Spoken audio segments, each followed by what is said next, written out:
What's up guys, this is Hunter McDowall, and in today's tutorial we'll be learning how to create a super cool teleportation effect inside Adobe After Effects.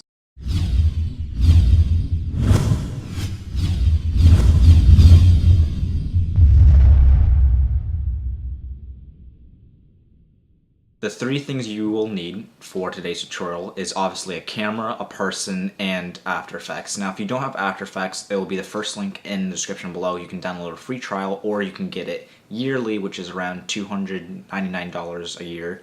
With student discounts it's a little bit cheaper, or you can pay monthly. I think it's like for one program it's like $19.99 a month, I'm not sure. But check all that stuff out, and let's get started. Alright, so this teleportation effect is actually a lot different than what you're used to. So I'm going to just do playback so you guys can watch it very quickly. Now most of these effects, teleportation effects you see, it's usually filmed with filming your actor first and then having them run off, and then you film a clean plate and then you have them teleport out. Now this one, surprisingly, it worked without me doing that, and actually it looks pretty clean. You're really focused on the subject, so you're not really seeing the effects behind it. I mean, if I go frame by frame, you can see what happens. But it goes so fast that it actually works, and it's also known as a time travel effect. In my project file right here, I have my two files, and what I'm going to do actually is drag the first one in, which is intro 2, into a new composition. And for this one, I'm just going to hit enter and change it to tutorial. Now, obviously we're going to need to make it the time frame bigger. It's 6 seconds right now, so I'm actually going to do 00 right here, actually 06, and then I'm actually going to do 2 minutes on this and go out, zoom all the way out, and then we're going to bring in our second file, which is at the park. Hold shift on the keyboard so it imports directly after the first clip, like that. Kind of like that. And then we're going to go to the very end. Make sure your playback resolution is in quarters so that when you're editing, especially if you have a crappy computer, then it plays full resolution, so that it plays faster in real time, not slow. Anyways, so what we're going to do is find an area where I like say end piece.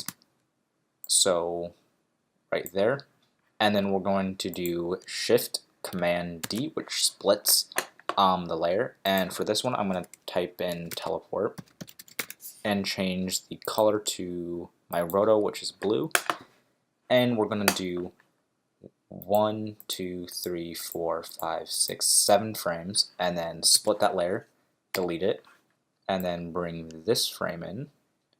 Now I start recording around here, so let's hit play and see a good part where I'm like, wow, I just teleported. So maybe right here, Shift Command D again, delete that layer, and go 1, 2, 3, 4, 5, 6, 7, Shift Command D, and we're just going to title this at the park. We're just going to make it like that, and just to get rid of these brackets, intro. This will be teleport #2. And change this to blue as well, and just take these two layers and bring them right next to each other.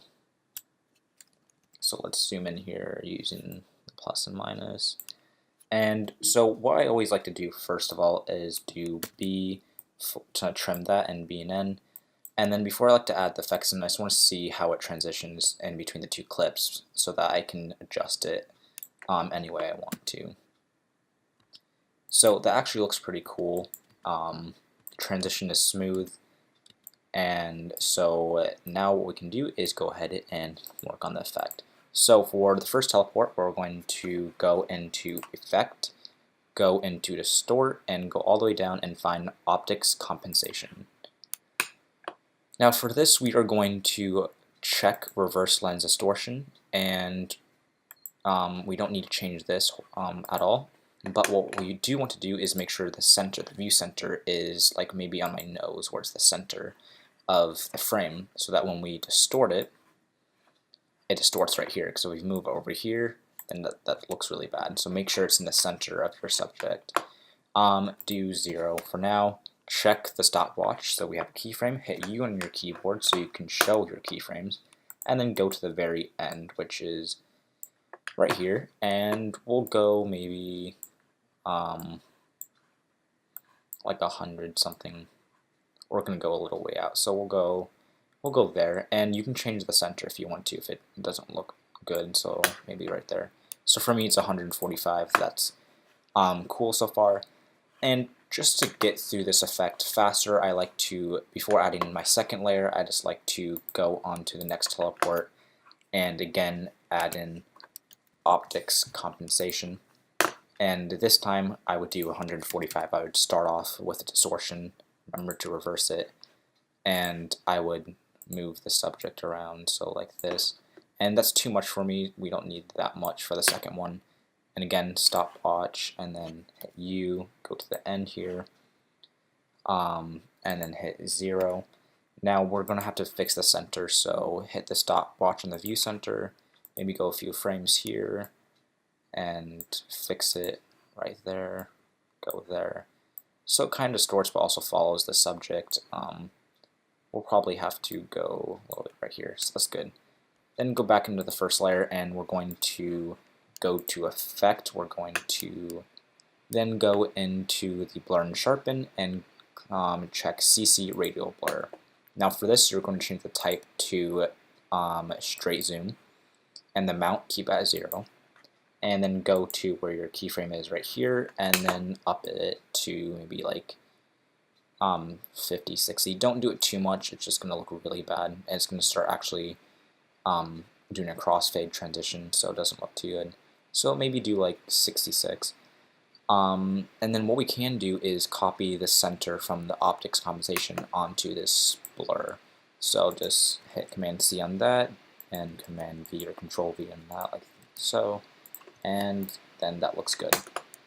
And then for the second one, again, repeat it, CC Radial Blur, straight zoom, change the mount to, again, like 70, and copy the first center point, so it's there, and then stopwatch the mount, go all the way to the end, and go to 0.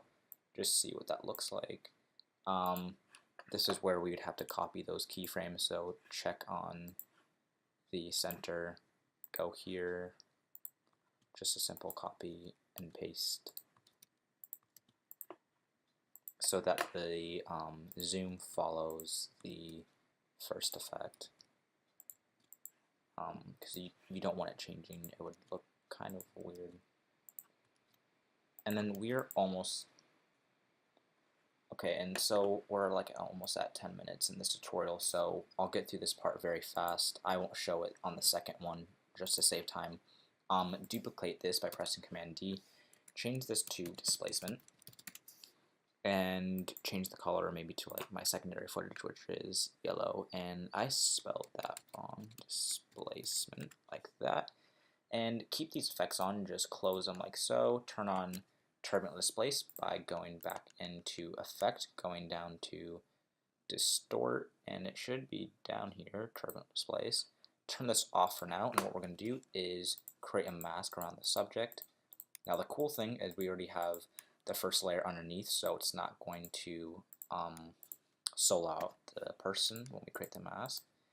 And this is honestly an easy thing. You just hit M on the keyboard, check the stopwatch on the mask path, go a frame forward, adjust it, go like maybe 2 frames forward, and just do a slight adjust. You still want to get on the head because again we're distorting the actor, not the background. Make sure V is on for your mouse or your cursor, so that you don't accidentally create more keyframes, because that would just be a pain.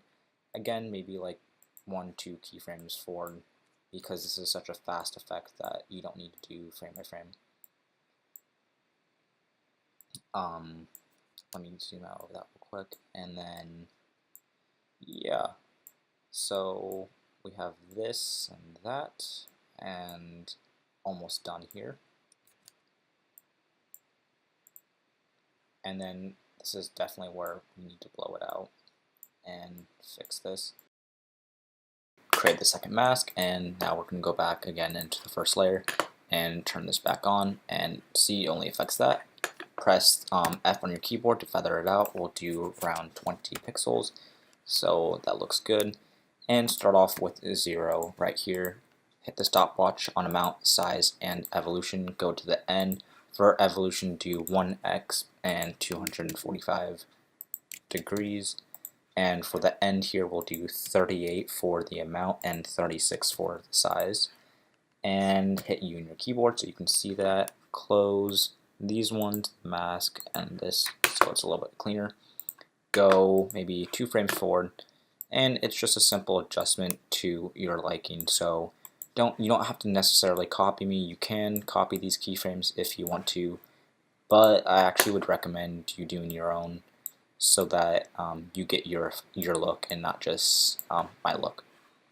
And then what I'm going to do is do the same thing for the second layer.